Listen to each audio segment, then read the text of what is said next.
Hi there, I'm Jill, and I want to welcome you to explore the art of creating custom fit dogwear that is perfectly sized for your furry best friend.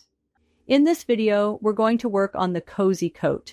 This is a simple and versatile design that comes together quickly. In this first video, I'll be showing you how to add piping to the collar and the body of the coat. First, let's take a quick look at the cozy coat. This is a lovely coat, super easy to make. It is actually just one big piece of material. You only have to take 4 measurements in order to make this coat. If you want to make it longer, or if your dog has a smaller neck or a wider neck or a bigger chest, you can extend this portion here to make it come out a little longer. And same thing here. If you had a dog that was a little bit wider around the belly, you could make it longer here, or you could make it shorter if they had a skinnier belly. You can also extend the length or shorten the length. There's piping that goes around the entire outside of the coat and also along the collar. There is a lining that's sewn to the coat and also a lining along the collar. You can make it in any coat material that you'd like. This one is made in a waterproof material on the outside, and it has fleece on the inside for a nice winter coat, but you can make this out of a light waterproof material on the outside and perhaps some mesh as the lining so that you could have it for a spring or a fall coat. We'll start with the outside fabric for the collar piece. Clip or pin the reflective piping to the right side of the fabric. You want to have the rough edges of the piping running alongside the outer edge of the curved upper side of the collar. I use a matching thread to the piping on my top thread and a contrasting thread in the bottom bobbin. This will come in handy later on.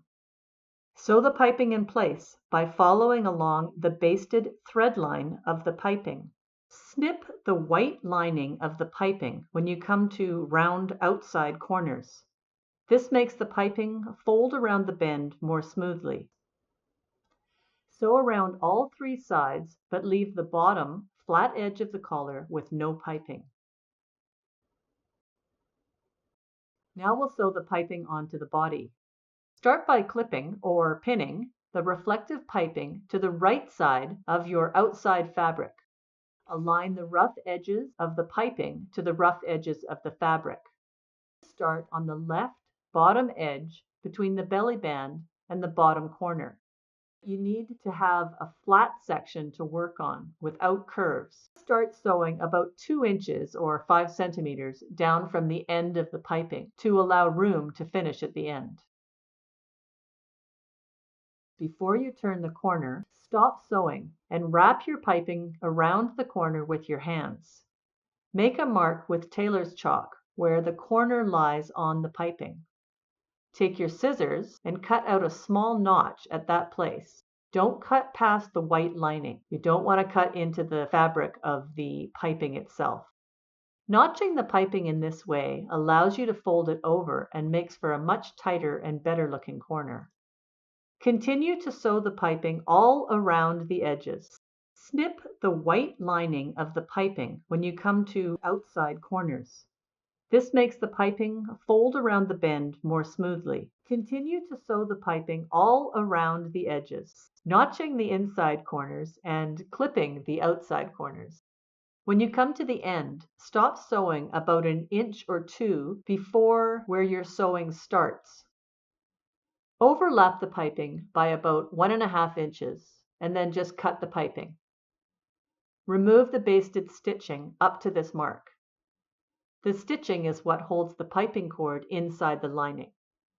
Pull the cord and the lining out from the piping and cut it where it overlaps with the piping beneath. Fold the end of the piping fabric over at the end by about 1/2 inch. Now I like to use a stitch ripper to help me here. I use it to hold down and make a crease just to hold everything together. Slip this folded end over the other end of your piping. Once you feel you have a nice tight fold and everything is tucked in properly, you can start sewing again and sew right to the end and double back a few times to secure your stitches. You should have a really nice finished edge that won't be noticeable at all. And that's it. You have now added reflective piping to your fabric for a safe and professional-looking coat. In the following videos, I'll show you how I sew the rest of the coat together. If you'd like to make your own cozy coat, you can find the pattern linked below. For more detailed tutorials, visit my website and check out the full video course to make this coat. If you found this video helpful, don't forget to give it a like and subscribe to my channel for more tips on creating custom-fit dog wear. I post tutorials, pattern making tips, and behind-the-scenes insights to help you bring your designs to life. Thanks for watching, and I'll see you in the next video.